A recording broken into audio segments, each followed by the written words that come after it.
बीड लोकसभा मतदारसंघात भाजप विरुद्ध राष्ट्रवादी शरदचंद्र पवार पक्षाची थेट लढत होतीये।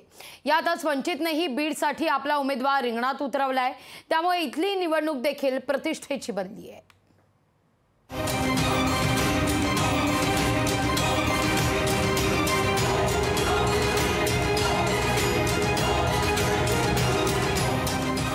राज्यात युती आघाडीच्या वाटाघाटी सुरू असताना पिक्चर क्लिअर असलेल्या बीडची लोकसभा निवडणूक प्रतिष्ठेची बनली आहे। स्वर्गीय गोपीनाथ मुंडेंची थोरली लेक यंदा लोकसभेच्या रिंगणात उतरली आहे। पहिल्यांदाच लोकसभा निवडणूक लढणाऱ्या भाजप नेत्या पंकजा मुंडेंसमोर मवियाचे बजरंग सोनवणे यांचं तगडं आव्हान आहे। पण शर्थीनं शेवटपर्यंत निवडणूक लढणार असल्याचा निर्धार पंकजा मुंडेंनी केलाय। मी प्रत्येक माणसाला आव्हान समजते। लोकशाहीमध्ये खूप घटना घडत असतात, प्रत्येक क्षणी काही ना काही रचना होत असतात, काही ना काही राजकारण हे राजकारणामध्ये सगळं असतं, कारस्थानं असतात, डावपेच असतात, हे होत असतात।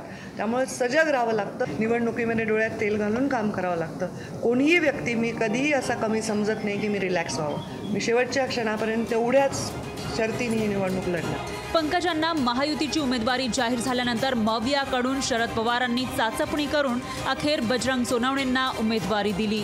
2019 मध्ये प्रीतम मुंडेंविरुद्ध बजरंग सोनवणे अशी लढत झाली होती।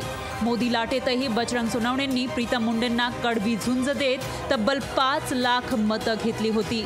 प्रीतम मुंडेंच्या विजयाचं मार्जिन 1.5 लाखाहून अधिक असलं तरी बजरंग सोनवणेंनी आपण कच्चा खिलाडी नसल्याचं दाखवून दिलं होतं।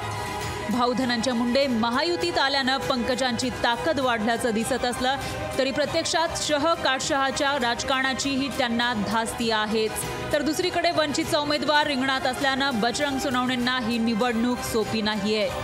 आदरणीय पवार साहेब, जयंत पाटील साहेबांनी मला जे बीड लोकसभेची उमेदवारी दिली त्याबद्दल मी त्यांचे आभार मानतो आणि बीड जिल्ह्यातल्या जनतेला विनंती करतो की माझ्यासारख्या गरीब माणसाला आदरणीय पवार साहेबांनी दुसऱ्यांदा संधी दिली। मागच्या वेळेस माझ्याबरोबर नेते होते, यावेळेस जनता माझ्यासोबत आहे। जनतेच्या जीवावर जनतेला आव्हान करतो की तुम्ही मला खासदार करण्यासाठी आशीर्वाद द्यावा। जरांगे पाटील ज्या बीडमधून येतात तिथे मराठा आरक्षणाचा मुद्दाही पंकजांसाठी अडसर ठरू शकतो, तर त्याची संधी मानून सोनं करण्याचं आव्हानही बजरंग सोनवणेंसमोर आहे।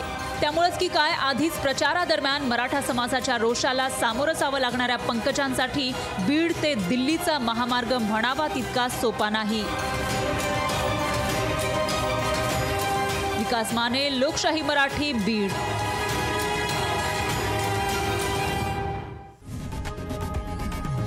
लोकशाही मराठी ऐका, पहा, जागरूक रहा।